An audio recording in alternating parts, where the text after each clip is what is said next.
앞뒤분들과 같이 인사할 때 당신은 5월에 너무 잘 어울리십니다. 이렇게 한번 인사 나누시죠. 환한 얼굴로 가시고.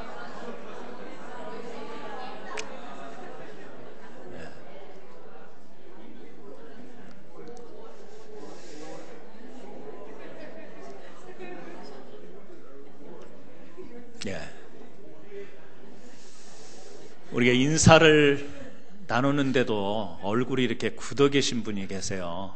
대부분은 이렇게 얼굴이 환한, 그래도 겉으로라도 이렇게 웃음을 지으면서 인사를 하는데 속도 굳고 겉도 굳으신 분이 몇 분 계세요.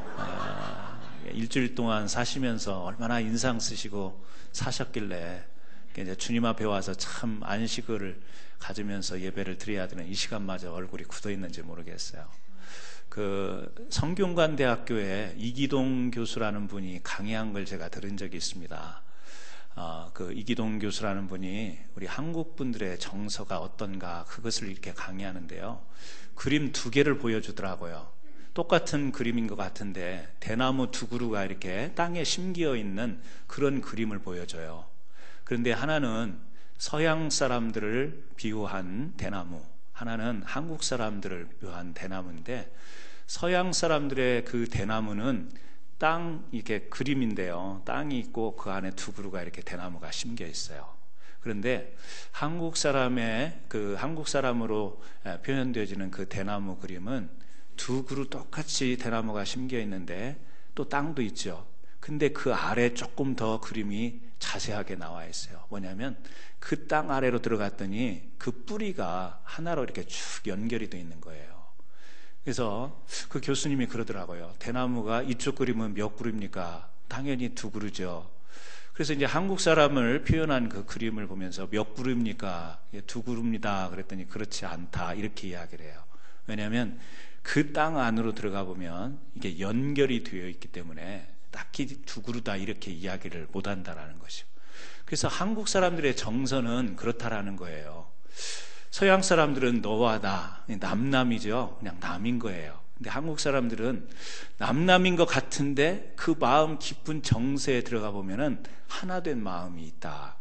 그래서 길거리에서 우리 이 외국 사람들, 서양 사람들, 우리 미국에 사니까 이곳에 사시는 분들 보면 하이도 하고 이렇게 눈이라도 깜빡거리고 고개라도 깜빡거리면서 아는 체하고 이렇게 상냥하게 웃고 지나가잖아요. 참 우리 한국 사람들은 그게 좀 어색해요. 그죠? 그래서 그냥 딱딱하게 같은 한국 사람이 마주쳤는데도 그냥 막 지나치고 막 이러잖아요. 그래서 우리도 좀 이렇게 외국 사람들처럼 좀 길에서 모르는 사람이지만 만나면 하이도 좀 하고 인사도 좀 하고 다니면 얼마나 좋을까 그런 생각을 하잖아요. 근데 이 교수님 이야기는 다른 거예요. 뭐라고 이야기하냐면 이 서양 사람들은 남남으로 살아가기 때문에 남을 대할 때에 두려움이 있다라는 거예요.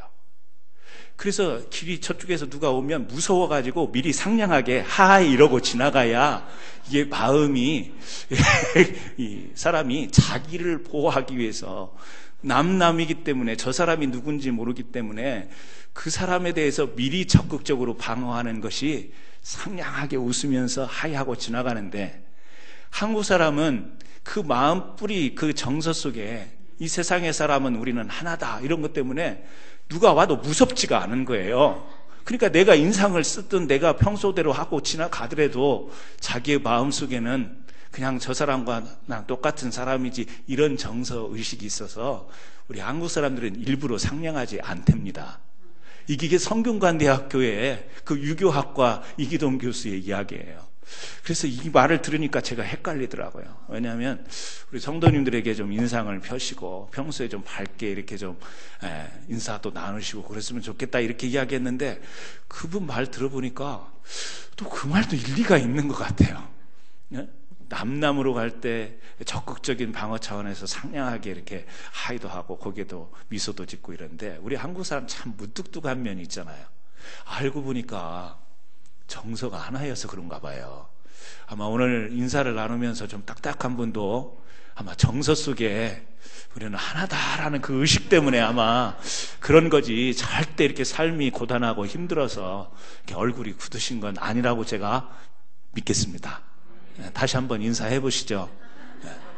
사랑합니다, 축복합니다. 한번 인사해 보시죠. 사랑합니다, 축복합니다.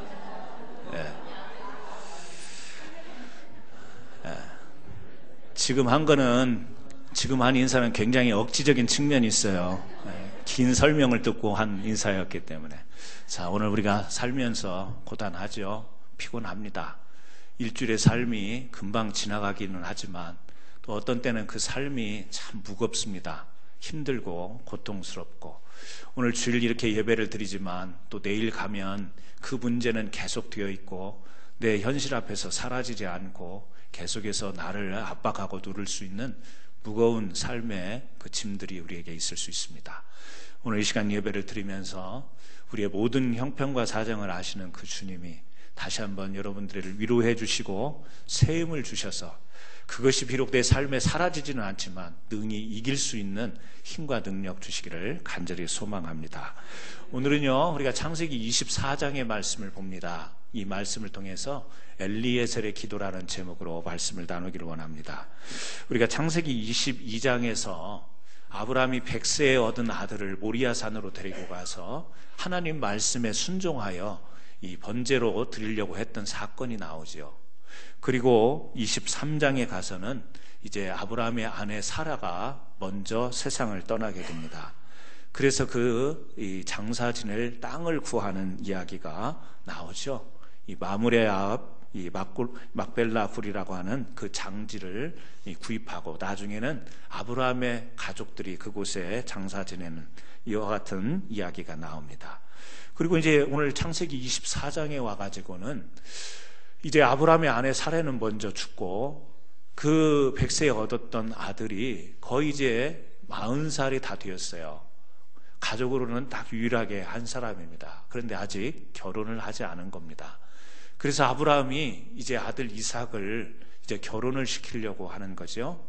그래서 그 결혼을 시키기 위해서 자기가 직접 나서는 게 아니고 자기의 늙은 종을 부르죠. 여기에 성경에 늙은 종이라고 나와 있지만 창세기 15장에 보면 우리가 이미 그 사람의 이름이 누구인지 나와 있습니다. 엘리에셀입니다.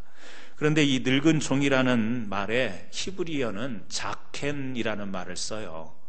근데 이 자켄이라는 말을 쓰는 우리 성경에는 늙은 종 이렇게 표현되어 있지만 이 히브리어 자켄이라는 말은 존경받는 자, 또 턱수염 이런 의미를 가지고 있어요.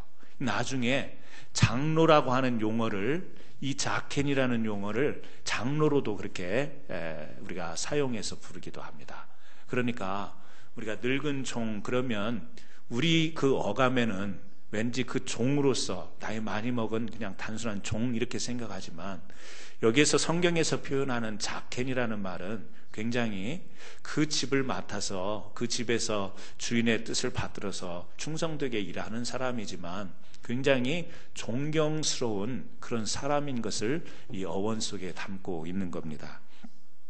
아브라함이 이 늙은 종을 신임하죠. 그래서 자기 아들 이삭의 아내감, 자기의 며느리감을 나가서 찾아오라는 위임을 바로 이 엘리에셀에게 하는 거예요. 그래서 이 엘리에셀이 이제 그 지역의 인근 지역이 아니라 원래 아브라함의 고향을 향해서 가게 되죠. 성경학자들은 그 거리가 800km 정도 된다 이렇게 이야기를 하고 있습니다.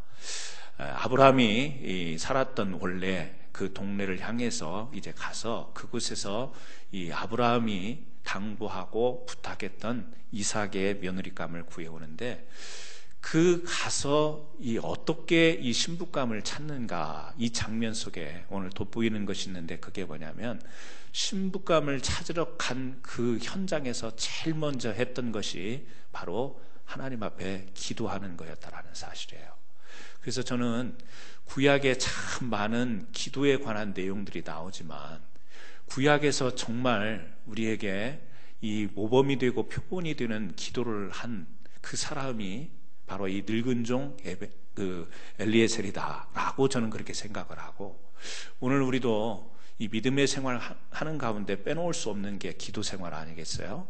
그래서 우리가 기도 생활을 참 오랫동안 잘 해왔지만 다시 한번 우리의 기도를 한번 살펴보면서 이 기도의 종으로 살아갈 수 있는 귀한 배움이 되는 축복의 시간이 되기를 바랍니다. 그래서 오늘 첫 번째로 오늘 본문은 그 이스라엘 사람들의 전통 가운데에 이제 그 서약을 할 때, 이 서약을 하는 약속을 할 때 이 손을 함께 넣고 이렇게 하는 그런 방법이 있었는데, 아브라함이 지금 자기의 늙은 종을 불러서 그런 서약, 약속, 며느리감을 구해오라 그러면서 이와 같은 서약을 하면서 조건을 이야기를 합니다. 첫째는 가나안, 지금 살고 있는 이 근처에서 찾지 말고 자기 고향 족속에게로 가서 그곳에서 이 이삭의 아내를 구해오라, 이렇게 이야기를 하고요. 두 번째는 아들 이삭이 신부감을 구했다고 해서 신부감이 사는 옛날 고향으로 가서 사는 게 아니라 이곳으로 신부감이 와서 이곳에서, 이 가나안 땅에서 우리와 함께 살아야 된다, 이쪽으로 데리고 와야 된다, 이 두 가지 조건을 가지고 서약을 하면서 약속을 해요. 그래서 이제 이 늙은 종이 고향 마을까지 돌아가 찾아 나왔습니다. 그래서 이제 찾아 나왔을 때 그 고향에 가서 첫 번째로 우리에게 보여주는 모습이 아까도 말씀드린 것처럼 기도했다라는 내용이죠. 오늘 같이 우리가 읽지 않았는데 다시 한번 말씀을 같이 읽었으면 좋겠습니다. 24장 우리 10절부터 같이 한번 14절까지 다시 한번 우리 같이 합동으로 말씀을 읽어보겠습니다. 24장 10절부터 14절까지 읽습니다. 이에 종이 그 주인의 낙타 중 10匹를 끌고 떠났는데 곧 그의 주인의 모든 좋은 것을 가지고 떠나 메소포다미아로 가서 나홀성에 이르러 그 낙타를 성 밖 우물 곁에 였으니 저녁 때라 여인들이 물을 기르러 나올 때였더라. 그가 이르되 우리 주인 아브라함의 하나님 여호와여, 원하건대 오늘 나에게 순조롭게 만나게 하사 내 주인 아브라함의 은혜를 베푸시옵소서. 성중 사람의 딸들이 물 길러 나오게 사오니 내가 우물 곁에 서 있다가 한 소녀에게 이르기를 청하건대 너는 물동이를 기울여 나로 마시게 하니 그의 대답이 마시라 내가 당신의 낙타에게도 마시게 하리라 하면 그는 주께서 주의 종 이삭을 위하여 정하신 자라. 이로 말미암아 주께서 내 주인에게 은혜를 베푸심을 내가 알겠나이다. 자, 거기 가서 지금 기도하는 이 모습이 나오는데요. 여기 첫 번째 보면 어떤 내용으로 기도를 하죠? 여기 보면 하나님 여호와여, 원하건대 오늘 나에게 순조롭게 만나게 하사, 이렇게 기도합니다. 우리 아마 전에 개역 성경을 가지고 있는 분들은 순적하게 이렇게 나와 있을 거예요. 순조롭게, 순적하게. 그러니까 우리 한자로 이 순조롭게, 순적하게라는 말은 뭐죠? 순탄하게 일이 잘 진행되게 해주세요. 지금 그렇게 기도하는 거죠. 근데 여러분, 단순하게 이 순조롭게 이 이삭의 아내감을 만나게 하옵소서, 일이 잘 되게 하옵소서라고 그렇게 기도하는 것 같지만, 이 엘리에셀의 지금 이 현장에 와서 신부감을 찾을 때 일반적 상황으로 보면 이렇게 기도한다라는 것이 사실은 이 자신과의 어떤 이 부딪힘이 있을 수가 있는 거죠. 무슨 이야기냐면, 여러분, 이 자기는 지금 자기 자식의 며느리감을 구하러 온 게 아니에요. 자기는 주인의 이 아들의 며느리감을 구하러 온 겁니다. 일을 맡아서 온 거예요. 위임받아서 온 거죠. 그것도 하루 이틀 걸려서 온 게 아닙니다. 그 당시에 낙타 타고 왔을 거니까 상당한 시간이 걸렸을 거예요. 어떤 성경학자는 한 3달 정도 걸려서 왔을 것이다. 그러면 나이 먹은 이 엘리에셀이 지금 주인이 부탁한 이 위임을 받고 찾아 나왔을 때 어떤 생각이 들겠어요? 빨리 신부감 좀 적당한 사람이 생겨서 빨리 일을 마치고 돌아갔으면 좋겠다. 여러분, 여행 다니신 분, 우리 여행 가보면 그런 경험 하잖아요. 로마에 여행을 가고 유럽에 여행을 가고 이렇게 동남아 여행을 갈 때 그 여행 간다는 설렘, 이거는 굉장히 흥분되고 사람이 얼마나 좋은지 몰랍니다. 그런데 이제 막상 여행에 가서 하루가 지나고 이틀이 지나면 어디가 생각나죠? 집이 생각나죠. 여행 갔는데 그렇게 계획을 해가지고 준비해서 온 여행인데 뭐가 생각나요? 집이 생각나요. 그래서 무슨 생각하죠? 빨리 집으로 가서 편히 쉬었으면 좋겠다. 아마 대부분 사람이 집에 왼수가 없는 이상은 다 그런 생각을 할 겁니다. 빨리 집에 가서 쉬었으면 좋겠다. 이런 생각을 하는 거죠. 늙은 종이라고 그랬어요. 나이가 지긋합니다. 아마 자기도 심부름을 받은 거나 마찬가지잖아요. 또 다른 식으로 이야기하면 출장 온 거나 마찬가지예요. 출장 가는 사람들의 마음은 뭐예요? 빨리 일을 마치고 돌아갔으면 좋겠다. 이게 사람들의 마음이죠. 먼 거리를 여행한 이 엘리에셀이니까. 그런데 여기 순조롭게 만나게 하소서, 이 말은 빨리 적당한 사람 나타나가지고 이렇게 일이 끝났으면 좋겠다, 그런 말이 아니에요. 무슨 말이냐면 이 순조롭게 만나게 하사, 이 말 뜻은요, 하나님이 원하시는, 하나님이 계획하시는, 하나님이 섭리 가운데 예비해 놓으신 그 사람, 내가 지금 이렇게 사람을 구해왔지만 내 불편과 내 여행 속에서의 피로감, 이것 때문에 빨리 사람 만나서 가고자 하는 그런 기도가 아니라 정말 우리 주인 아브라함의 아들 이삭, 100세에 하나님께서 언약으로 주신 아들의 아내를 하나님 예비해 놓으셨을 텐데, 그 예비해 놓으신 그 사람을 정확하게 잘 만날 수 있도록 하나님 인도하옵소서. 이를 중심으로 기도를 한 게 아니라 하나님의 뜻을 놓고 기도하는 엘리에셀이었다라는 거예요. 자, 또 한 가지 우리가 생각해 볼 수 있는 게 뭐냐면, 늙은 종이면 여러 가지 산전수전 겪은 사람이에요. 많이 세상을 살아보신 어르신들은 사람 보는 눈이 있다고 그래요. 그래서 쫙 보면 대충 저 사람이 어떤 사람인지 알 수 있을 것 같다. 대부분 어른들은 그런 이야기를 합니다. 그리고 실제로 들어보면 맞아요. 그런 어르신들의 이야기가 맞습니다. 사람을 많이 상대해보고 많이 경험해보는 직종에 계시는 분들은 딱 첫 보면 저 사람 어떻겠다 대충 알잖아요. 그죠?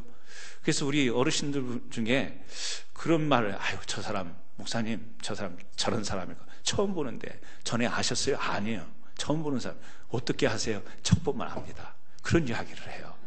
여러분도 그러죠? 여러분도 아마 혹시 이 자리에도 그 사위 보시고 며느리 보신 분들 가운데 요즘에는 지그들끼리 다 알아서 하지만 그래도 이제 부모님께 인사하러 오면 딱 보면은 대충 이렇게 알 수 있으시잖아요. 저도 이렇게 이제 한국에서 학교에 있을 때 기숙사 사감을 할 때 한 번 기숙사로 이제 지원해 오는 학생들이 한 학기에 1000명 가까이 돼요. 근데 그 학생들이 이제 원서도 내고 성적도 기재해서 내면 1차 서류를 접수한 뒤에 인터뷰를 하죠. 학생들 한 20명씩 방으로 이렇게 들어와서 인터뷰를 해요. 처음에 그 일을 할 때는 제가 많이 속았어요. 여학생도 이쁘고 곱상하게 생기면 그 애는 착할 거라는 제가 보여지는 현상의 착각 때문에 그런 아이들을 점수를 더 줘서 이제 기숙사에 뽑았더니 제일 문제거리가 제가 면접할 때 착하게 봤던 애들이에요. 얘가 그럴 애가 아닌데 사고치고 말을 안 듣고 그래요. 근데 1년, 2년 지나가지고 이제 미국에 오기 직전에 이제 6년 차, 이렇게 7년 차 되니까 그때는요, 학생들이 기숙사에 들어오려고 면접하고 나서 저한테 항의를 했어요. 왜냐하면 20명이 들어와서 의자에 쫙 앉아요. 그러면 제가 원서 보고 얼굴 보고 원서 보고 얼굴 보고 20명을 그렇게 됐어 나가 그래요. 그러면 학생들이 화가 나가지고 무슨 면접이 이런 면접이 있냐고 그래요. 뭐 물어보지도 않고 원서 보고 얼굴 보고 20명을 그러고 아무것도 안 묻고 나가라 그러니까 막 어떤 학생은 기가 막히다는 듯이 시간 내서 그렇게 멀리서 차 타고 왔는데 어떻게 이 면접하면서 질문 하나 없냐고 그러는데 뭐죠? 제가 몇 번 속았잖아요. 그래서 이제 딱 보면은 대충은 알 수 있을 것 같더라고요. 그래서 1000명 인터뷰를 그냥 그렇게 끝내버리는 거예요. 하루에 딱 보고 대충 보고 보통 애들은 문제가 없죠. 근데 유독 그렇게 이제 눈에 보이는 문제가 될 것 같은 학생들만 탁탁 골라내니까 거의 그게 나중에는 맞는 것 같더라고요. 근데 교회 성도님들은 솔직히 모르겠어요. 제가 학생들은 면접 봐서 이제 알겠는데 우리 성도님들은 잘 모르겠어요. 오랜 그 삶을 살아간 늙은 종이 사람을 딱 보면 어느 정도 볼 수 있는 그 안목이라는 게 생겼을 거예요. 인생의 노련미라는 게 있는 거죠. 그러니까 아브라함의 심부름을 받아서 그 고향 땅으로 가서 그 젊은 이 낙내들, 그 처녀들을 보면서 딱 보면 어떻다라는 것이 자기 나름대로 이 눈에 들어올 텐데, 그것을 어떻게 하죠? 자기의 안목을 내려놓고, 하나님, 제가 이 일을 순조롭게 만나게 하옵소서. 이 기도 가운데는 나도 살아본 경험이 있고 안목이 있어서 내가 저 사람 정도라면 우리 주인의 아들 이삭과 맞을 수 있는 배필이 되겠다, 이런 생각이 들 수 있고 그런 눈에 들어올 수 있는 것 같지만, 그것마저도 내가 내려놓고 하나님이 예비하시고 하나님이 뜻하신 처자를 만날 수 있도록 하나님 인도하옵소서, 이런 기도라는 거죠. 짧은 기도말 같아요. 나에게 순조롭게 만나게 하사. 그러나 거기에는요, 내가 지금 멀리 왔으니까 빨리 일 마치고 갈 수 있도록 빨리 출장일 잘 마치고 가게 하옵소서, 이런 의미도 아니고, 또 내가 볼 때 내 기준으로 볼 수 있는 사람이, 눈에 들어오는 사람이 있을 수 있지만 내 안목이 아니라 하나님께서 정하신 그 하나님의 뜻이 있어서 예비하신 그 사람을 나로 하여금 만나게 하옵소서, 이런 의미를 담고 있는 거죠. 여러분, 그렇습니다. 오늘 우리가 기도할 때 정말 이 말씀을 보면서 우리가 한번 생각해 봐야 될 것은 뭐냐면, 기도라고 하는 것은 정말 겸손해야 된다. 기도는 겸손함을 가지고 기도해야 된다. 우리가 기도하면서도 내가 잘할 수 있는 것은 기도의 내용 가운데 빠지죠. 얼마든지 내가 살아온 인생의 노련미가 있고 경험이 있고 내 안목이 있으니까 그것은 그 정도면 내가 해결할 수 있습니다, 하나님.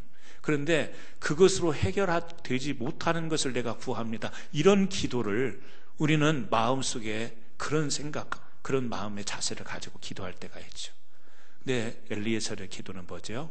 자기의 능력이 되고 자기의 어떤 그 할 수 있는 부분이 있지만 그것마저도 하나님의 뜻에 맡기고, 또 사람이 기도를 하다 보면 기도의 내용도 일중심이 될 때가 있어요. 성취중심. 빨리 이 일을 이루었으면 좋겠다. 하나님, 이 일들이 빨리 해결이 됐으면 좋겠습니다. 그래서 기도하다가도 막 짜증내요. 왜? 빨리 응답을 좀 하나님이 해주시면 좋겠는데, 내가 이렇게 기도하니까 하나님 월요일에 응답을 주시지 왜 금요일까지 가십니까? 막 이런 마음에 기도를 하는데도, 의지하고 맡기는데도 그런 게 있잖아요. 어찌 보면 하나님이 그 문제를 이루어 주실 그 뜻을 구하는 기도보다는 우리는 빨리 내 앞에서 문제가 사라져 버렸으면, 그 문제 때문에 마음이 그냥 자꾸 걸리는데 그 걸리적거리는 것들이 내 삶 속에서 빨리 없어져 버렸으면, 사라져 버렸으면 하는 마음에 포커스를 맞추고 기도할 때가 있죠. 하나님, 우리의 마음에는 그게 힘드니까, 조급하니까 빨리 좀 사라져버리고 빨리 좀 해결해버리고 이렇게 했으면 좋겠다라는 생각. 그런데 엘리에셀이 보여주는 기도는요, In His Time이에요. 하나님의 때, 하나님이 준비하시고 하나님이 주실 때, 그때 그를 만나서 순조롭게 하나님이 원하시는 그 신부감을 데리고 가기를 원합니다. 여러분, 오늘 우리들의 기도 가운데도 이런 점들이 다시 한번 되새겨지고 새로워졌으면 좋겠습니다. 뭐죠? 급하게만 하나님 해결해 달라는 기도가 아니라 하나님의 때가 있을 것이고 하나님이 예비하신 것이 있을 텐데 그것을 순조롭게 진행시켜 주옵소서. 그때까지 준비하며 그때까지 기다리겠습니다. 그때까지 하나님의 뜻이 이루어질 때까지 겸손하게 주님 앞에 맡기겠습니다. 이런 기도가 저와 여러분의 기도가 되기를 주님의 이름으로 축원합니다. 두 번째 보게 되면요, 여기 어떤 기도를 이어서 하냐면, 나에게 순조롭게 만나게 하사 그 뒤에 내 주인 아브라함에게 은혜를 베푸시옵소서. 주인을 위해서 기도하는 게 나와요. 자기에게 이제 그 아들 이삭의 며느리감을 위임했던 이 주인을 위해서 기도해요. 우리들의 기도가 집중적인 기도를 한다고 할 때 우리는 그 문제에 모든 것을 문제에만 맞춰서 이렇게 기도할 때가 있습니다. 이거 해결해야 되니까. 근데 이 엘리에셀의 기도를 보면 지금 이 일을 위해서도 기도했지만 이 일을 부탁한 누구를 위해서요? 아브라함, 그 집안을 위해서도 기도해요. 아브라함에게 은혜를 베푸시옵소서. 이 말은 아브라함만을 위해서 기도한 게 아니에요. 아들 이삭을 위해서도 기도하고 그 집안을 위해서 기도하는 내용인 거예요. 우리가 잘 아는 것처럼 그렇게 생각을 했을지는 모르겠지만 만약에 아들 이삭이 태어나지 않았으면 아브라함의 유산은 누구의 것이 돼요? 엘리에셀의 것이 되죠. 창세기 15장에 75세에 하나님이 아브라함을 부르셨어요. 그리고 아들을 주겠다고 약속하는데 그 당시에 아브라함은 나에게는 자식이 없습니다. 그리고 내가 죽으면 내 모든 것을 물려줄 사람이 누구냐? 내 종 엘리에셀입니다. 그 이야기를 했었잖아요. 기억나시죠? 네. 그러니까 아들 이삭이 없었으면 엘리에셀이 아브라함의 모든 것을 다 유산으로 받을 수 있게 되는 거예요. 그 사실을 엘리에셀이 알았는지 몰랐는지는 모르겠어요. 그게 성경에 그게 나와 있지는 않지만, 근데 우리가 이렇게 삼자 입장으로 볼 때는 어떤 면에서는 인간적인 서운함과 섭섭함이 있을 수도 있어요. 그럼에도 불구하고 그는 여기에서 아브라함에게 은혜를 베푸시옵소서. 아니 꼭 그런 어떤 이해타산적인 생각에서 어떻게 그러면 서운함이 있을 수 있는데 이런 기도를 하느냐, 이렇게 볼 수 있는 문제가 사실은 아니고, 사실은 이 엘리에셀은 아브라함이 가졌던 하나님에 대한 그 신앙과 그 마음을 계속해서 같이 살면서 그 신앙 안에서 주인과 종이었지만 어떻게 보면 신앙적으로는 한 식구와 같은 그런 모습이 된 거죠. 한 식구나 다름이 없어요. 왜? 어떻게 자기 아들의 며느리감을 자기 집에서 일하는 사람에게 네가 가서 선택해가 정해가지고, 물론 하나님이 예배하신다는 믿음이 있었겠지만 그렇게 믿고 맡길 수 있냐라. 사람이 맡길 게 있고 못 맡길 게 있는 거지. 사람이 신뢰할 수 있는 게 있고 못할 수 있는 것이 따로 있는데 어떻게 전적으로 이렇게 위임을 할 수가 있어요? 아브라함에 대해서 이 엘리에셀도 전적으로 신뢰함이 있었고, 아브라함도 이 엘리에셀에 대해서 전적으로 신뢰함이 있었던 거죠. 여러분, 사람 믿기가 쉬워요, 어려워요? 어렵습니다. 요즘에 이 비즈니스 하시는 분들에게도 여쭤보면 목사님, 사람 구하기가 어렵습니다. 그래요. 매니저 구하기가 어렵습니다. 그래요. 믿고 맡길 만한 사람, 내 사업을, 내 비즈니스를 믿고 맡길 만한 사람 찾기가 어렵습니다. 아니, 밖에 나가면 널린 게 사람인데 사람 찾기가 어렵대요. 뭐죠? 신뢰할 만한, 믿을 만한 사람을 찾기가 어려운 시대입니다.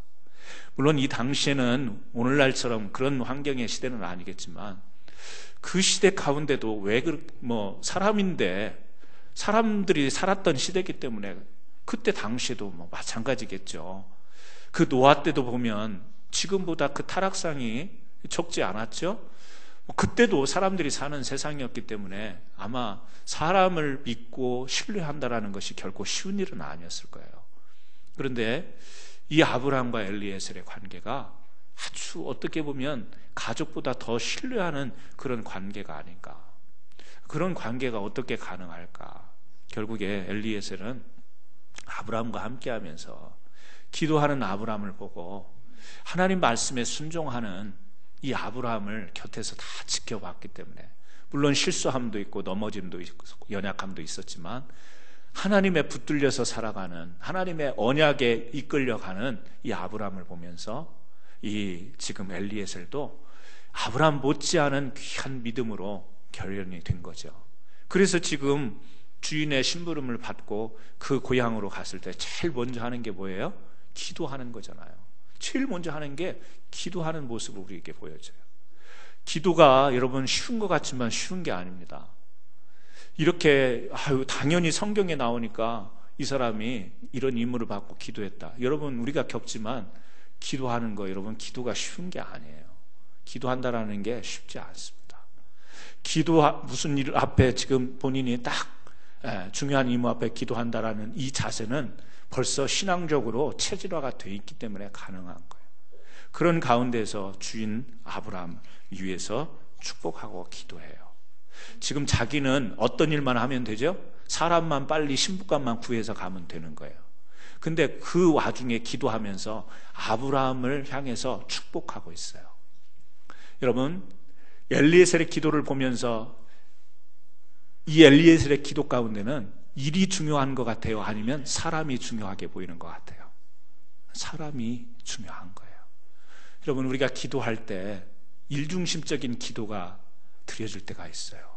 문제 해결적인 그런 기도를 할 때가 있습니다. 기도를 해도 하나님, 우리 교회가 부흥되게 하옵소서.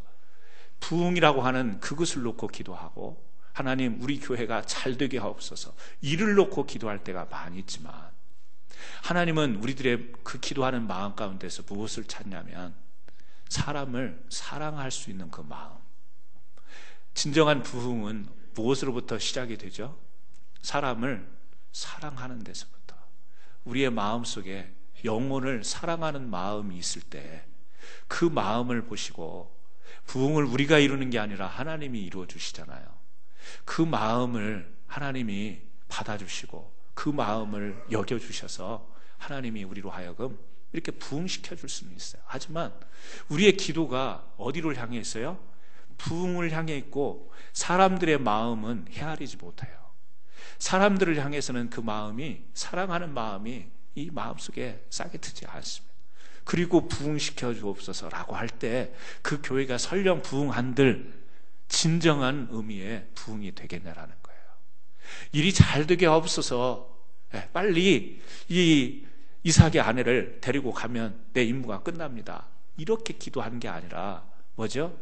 자기가 신앙으로 함께 살고 있는 그 집안의 아브라함의 그 집안의 아브라함을 위해서 지금 축복하고 기도하고 있는 내용을 우리가 보죠.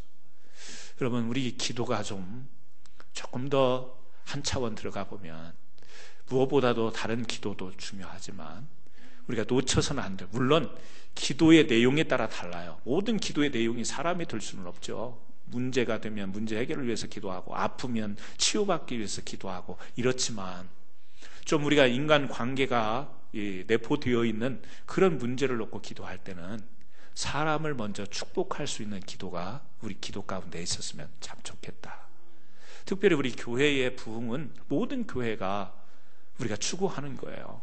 교회 존재에 어떻게 보면 목적이라고 할 수 있을 만큼 부흥에 대해서 많이들 관심을 가지고 있어요. 저도 역시 마찬가지예요. 우리 교회가 부흥됐으면 좋겠어요. 어떤 부흥이에요? 양적인 부흥, 질적인 부흥 다 됐으면 좋겠어요. 그런데 그 부흥을 향해서 달려나가는 우리들의 기도는 어떤 기도가 되어야 될까? 사람을 사랑할 수 있는 마음이 우리 마음속에서 일어나고, 그 마음 가운데서 사람을 축복할 수 있는, 기도하다 보면 쉽지 않겠죠. 원수를 축복할 수 있는 기도가 우리의 기도 가운데 있을 수 있는가? 이것은 우리 각자가 해결해야 될 문제예요.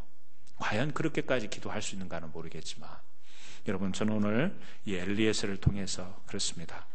우리가 기도라는 것이 문제 해결과 일 해결에 중점에 있는 그런 기도가 아니라 정말로 그보다 그 이전인 사람을 축복하고 사랑할 수 있는 이런 기도가 우리 기도 가운데 있기를 주님의 이름으로 축원합니다.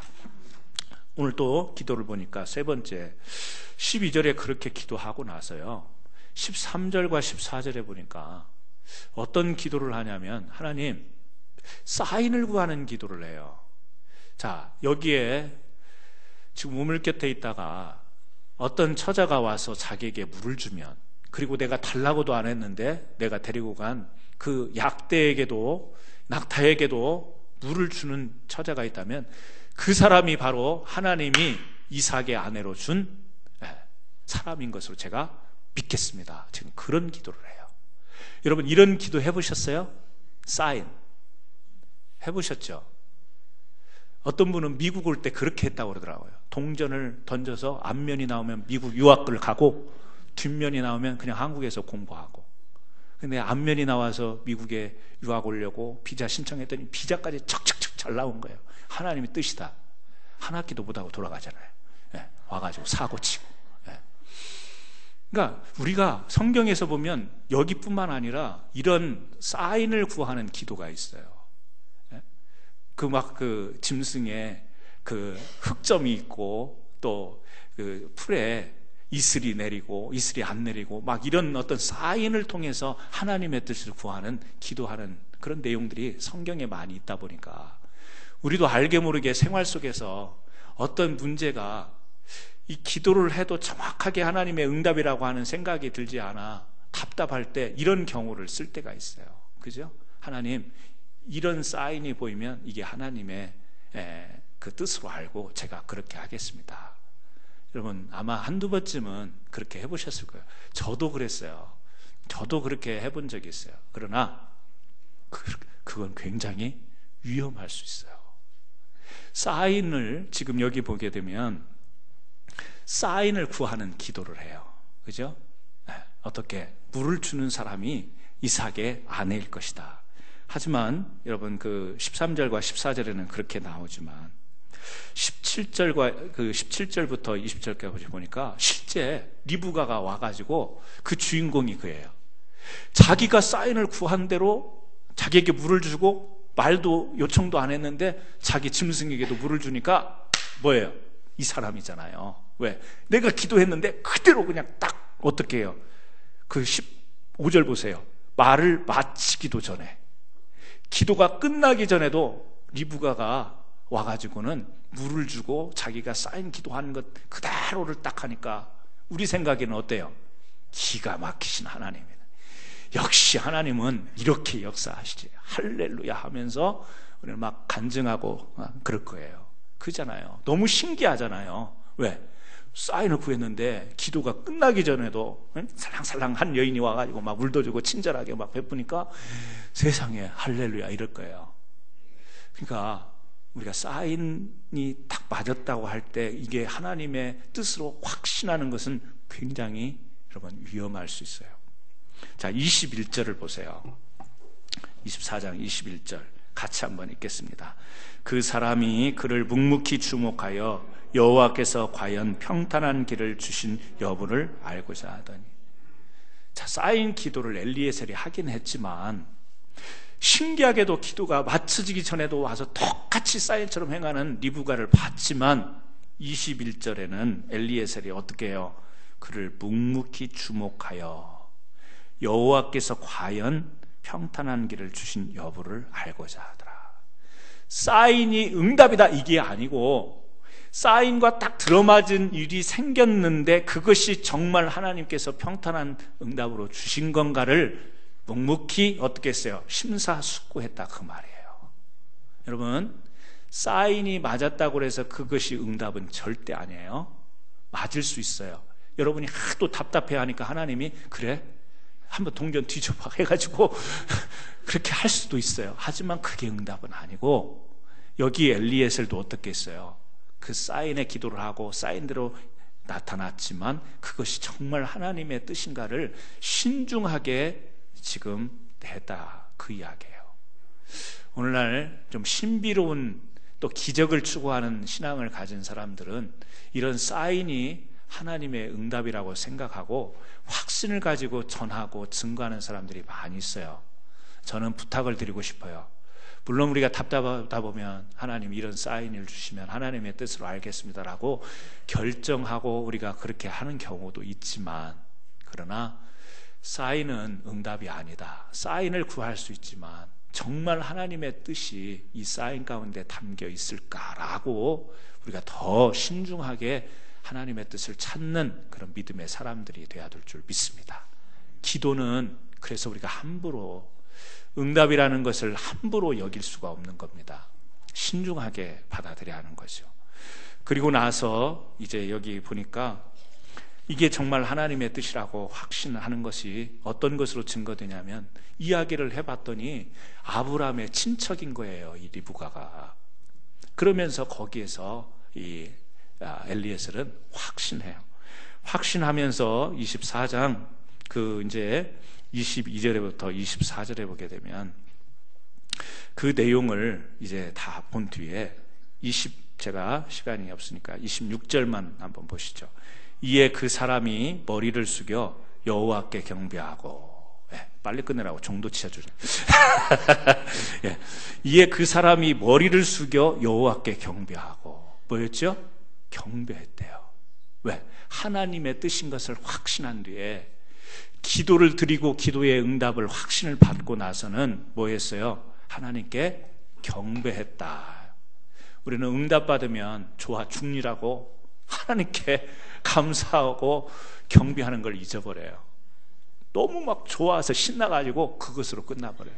그게 아니죠. 엘리에셀은 기도의 시작부터 마무리까지 우리들에게 본을 보여주고 있어요. 기도의 응답이 있을 때 우리는 어떻게 해요? 그것이 내 기도발이 세서 응답됐다라고 사람들은 은근히 하나님을 간증한다고 하면서 자기 기도발을 자랑해요.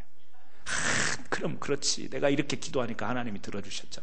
집사님 기도 좀 해봐, 나처럼. 권사님 나처럼 기도 좀 해봐요, 나는 이렇게 세게 기도해서 응답받잖아요. 이런 경우가 있어요. 제발 그러지 마세요. 하나님이 센 거지 여러분이 센 거예요. 어떻게 해요? 응답받을 때 그 엘리에셀의 기도는 겸손으로 시작해서 겸손으로 맞춰져요. 하나님, 머리 숙여 경배하면서 이것이 하나님의 뜻이었군요. 이 사람을 만나게 하신 것이 하나님의 예비하심이었군요. 이제 제가 기쁨으로 아브라함의 집에 돌아갈 수 있습니다. 감사합니다. 이런 겸손함의 기도를 바치는 걸 우리가 볼 수가 있죠. 사랑하는 성도 여러분, 우리가 기도가 참 필요로 하는 시대를 살아가고 있습니다. 저는 요즘에 우리 교회가 하나님께서 이게 귀한 은혜를 주시는 그런 분위기로 간다고 저는 그렇게 자부하고 있습니다. 요즘에 신나요. 신나라는 표현을 사용하면 안 되지만 목회가 참 즐겁습니다. 재밌습니다. 왜 그러냐면 우리 성도님들의 반응이 있기 때문에 그래요. 반응이 있으니까.